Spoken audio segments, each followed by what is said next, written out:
We have time for a call or two. I know you're out there.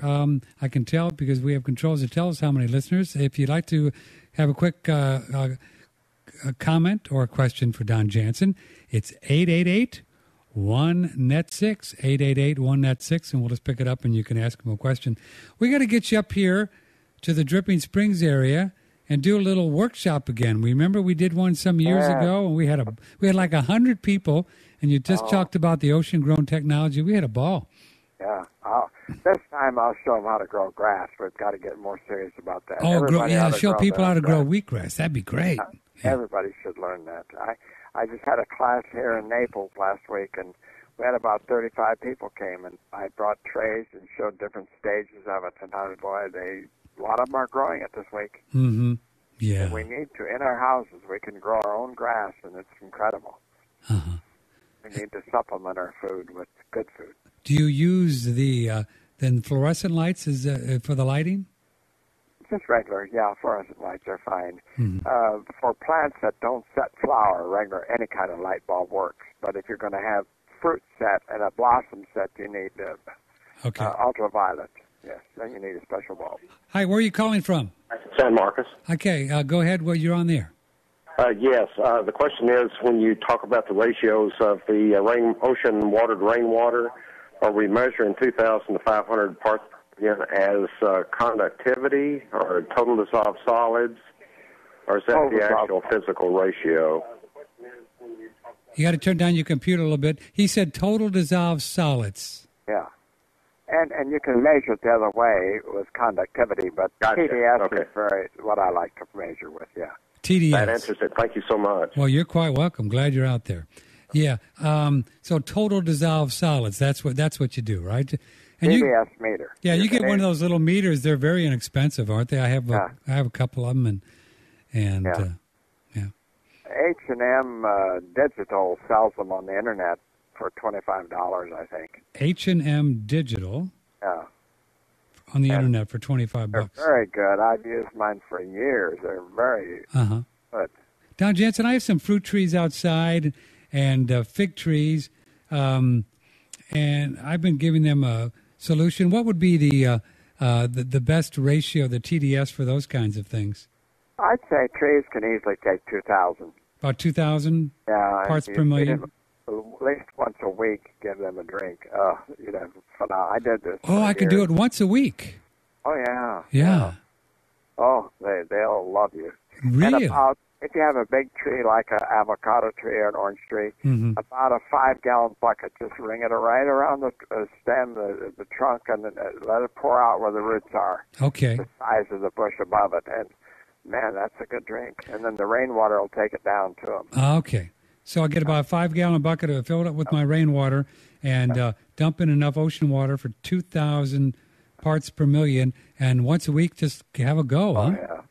Do that this summer, and they'll love you. Folks, I got to tell you, I gave these small fig trees, they're only about 2 feet high, some ocean water about a week and a half ago, and you cannot believe what happened in the last week and a half. I mean, you could tell the difference. Yeah. I'm just blown away. It's like, okay, now where are folks going to get ocean water? Because I brought in a few barrels for myself years ago from, Kevin up in Wisconsin. Yeah. How can folks get it? I have a friend in Miami who goes out in the Atlantic, and he's getting it now, and he can send you a 5-gallon bucket UPS. Okay. And he gets... I think it's $17 a gallon he wants for it. Yeah. That's what I pay him for it.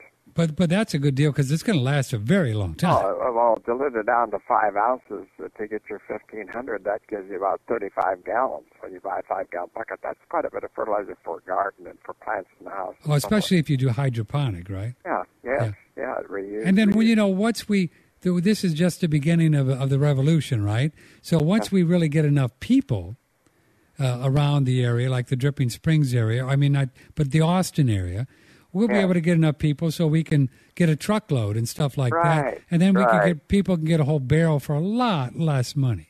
And they could go to your coastline, go in the Gulf, stay away from the big cities, and go out about 10, 15 miles. A boat get you a bunch of barrels of it. It'd be a lot cheaper. Yeah, we can figure it out ourselves. But we recommend that. But first, we need to get a few hundred people are into it and that kind of thing. That'll just take a little while, but we'll build it with One Radio Network. And because come the revolution, folks, what we need is just food. We we need food. We need some minerals so we can think clearly, right? Right. And you can survive and stay healthy even though there won't be good food. So Anne Wigmore lived through the Second World War. She and her mother and her grandmother hid up in the attic. And the night, little Anne would go out and tear off grass. And the next day they sat up in the attic and chewed everything downstairs was stolen because soldiers would come tromping down. They didn't know the women were up in the attic. Right. But they lived through the Second World War off of grass, off the land. Now, had they had wheatgrass, it would have been better grown in ocean water, but they didn't know that.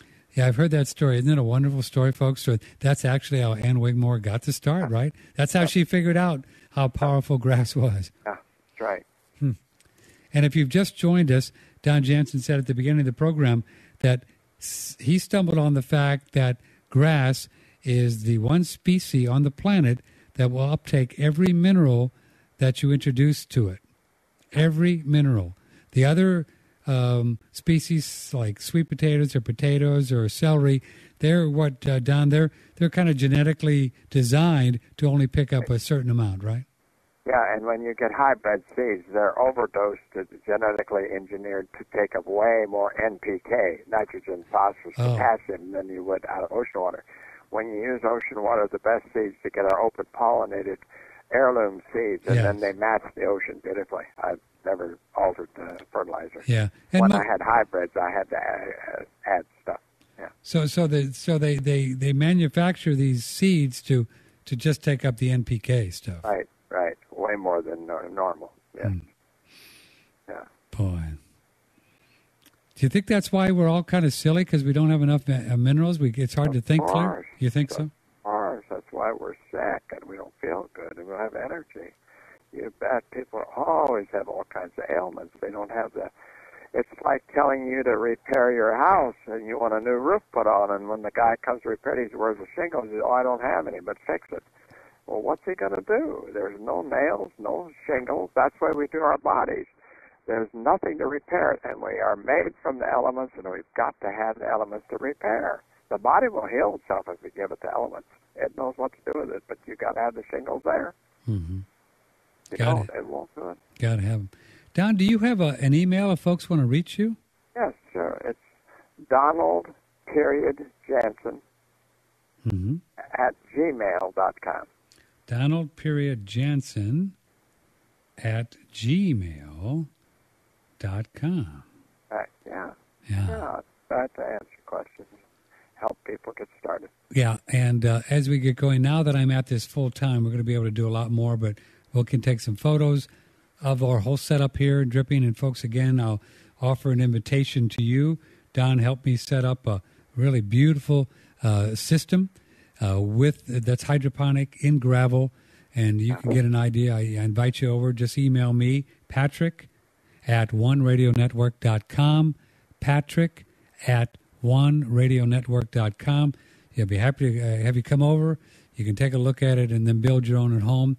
And it's a beautiful thing because you don't have to just once a day. You could actually put it on a timer, and since there's no weeds, you wouldn't have to do anything. That's right. Automatic water. You wouldn't have to do anything. You the garden. Go out and pick the fruit. Yeah, just go out and pick the fruit. Well, I'm glad you told me about that. My fruit trees. Well, I'm excited about that. I didn't know you could water them once a week. Wow. Oh yeah.